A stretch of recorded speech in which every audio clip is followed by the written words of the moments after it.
In this nursery, 20 years ago, something terrible happened. It was to change the course of magical history forever. At the hands of the most evil wizard of all time, a baby became an orphan. That baby was called Harry Potter, and this is how the story ends.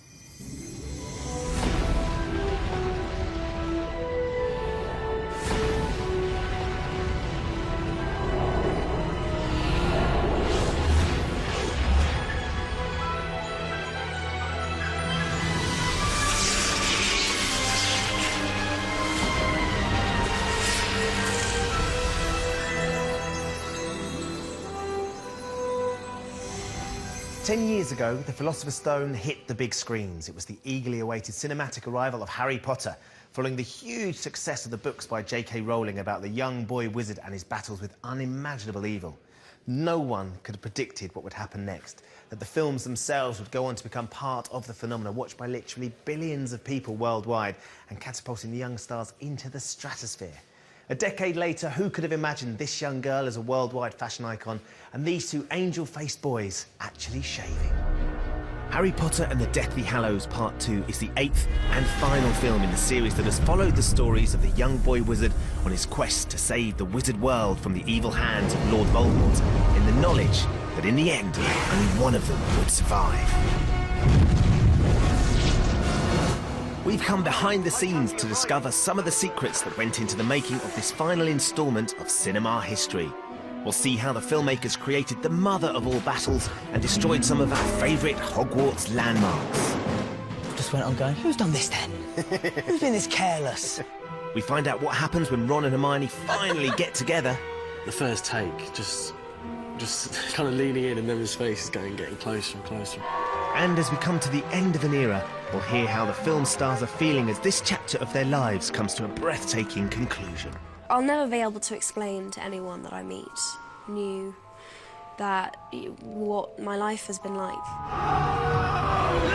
In the previous film, Harry, Ron and Hermione embarked on a highly dangerous mission far away from the safety of Hogwarts and their family and friends to find and destroy Horcruxes, objects containing parts of Voldemort's soul. This film continues that journey. If they can eliminate the remaining 4 Horcruxes, they will save the magical world from a terrible fate. Harry, Ron and Hermione discover from Griphook the Goblin that one of the Horcruxes is hidden deep in the bowels of Gringotts Bank in the family vault of their arch-enemy, Bellatrix Lestrange. We have been in some incredible sets over the years on Harry Potter, and this has to be up there with the best of them. This is Gringotts the Wizarding Bank, and we're in the Lestrange vault. Been wondering what you did with the old gold skeleton. She's right there. The way into the vault entails a hair-raising magical cart ride. But first, there's a more practical problem. Getting into Gringotts is a dangerous thing, so they naturally have to disguise themselves. Harry and Griphook, who goes along with them, go under the invisibility cloak. Ron puts on a disguise, some makeup, beard, etc. And Hermione, if you remember the end of the last film, a hair drifted down to her when she was in Malfoy Manor. And she takes that hair and she puts it in some polyjuice potion and she drinks it, though we don't see her, that's done off camera, and she becomes Bellatrix. It's a really interesting way of working because you suddenly become really aware of the things that I like, my mannerisms, yes, which I'm not really aware of.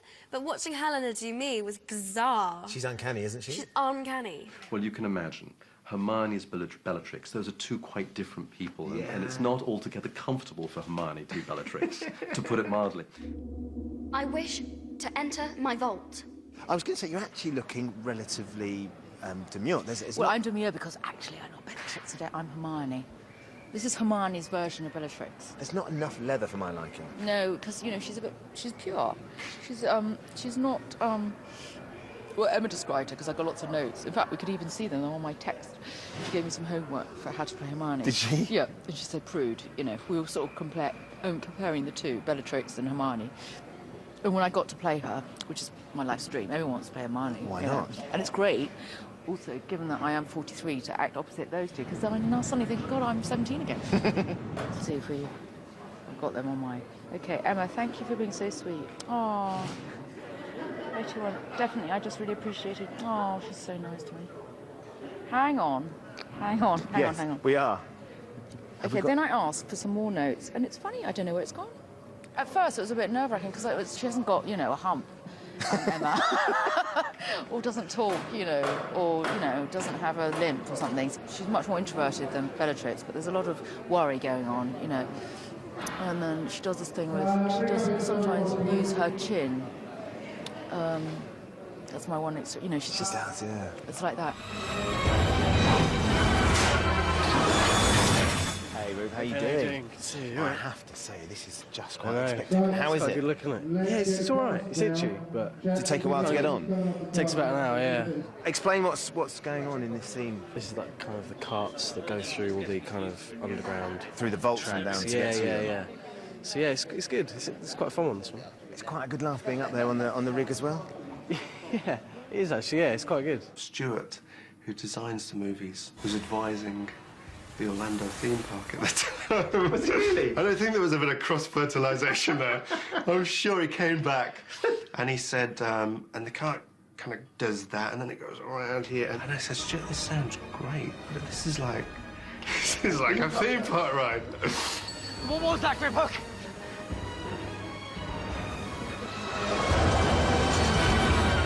And we actually see it when the film happens. And Rupert as well, please. To think we were right here. I love it. We've sort of seen a waterfall, and I've sensed that Warwick, as Griphook, is panicking. Griphook! And so we're just sort of desperately trying to work out why he is panicking, and as it turns out, it's because the waterfall, which we then go under, is something that removes all enchantments, so that Helena then goes back to looking like Emma.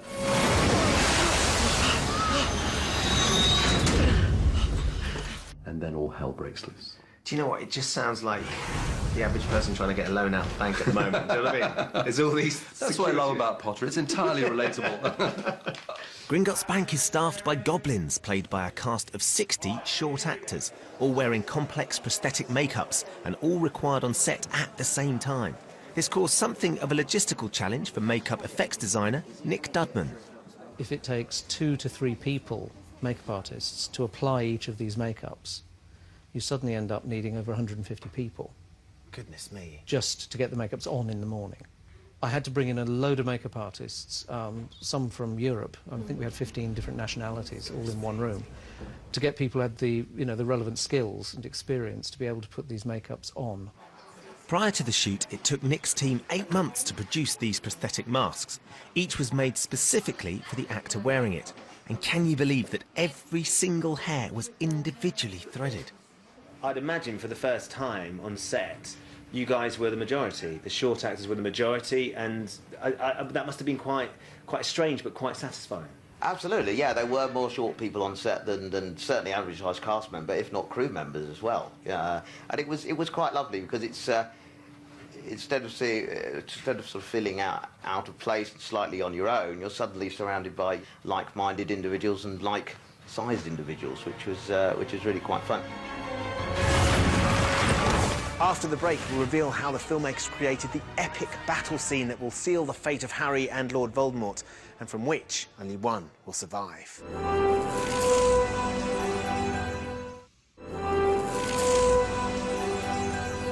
Harry Potter and the Deathly Hallows Part 2 is primarily a war film. The gloves are well and truly off. This is an every man, woman and child fight to the death, and believe me, there is a lot of death.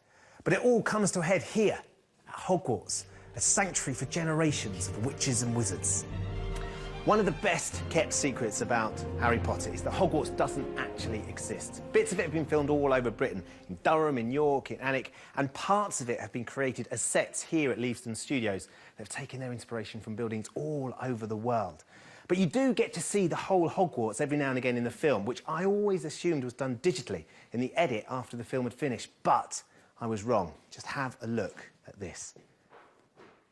This is actually a scale model of this scale model, which has been used on the previous Harry Potter films.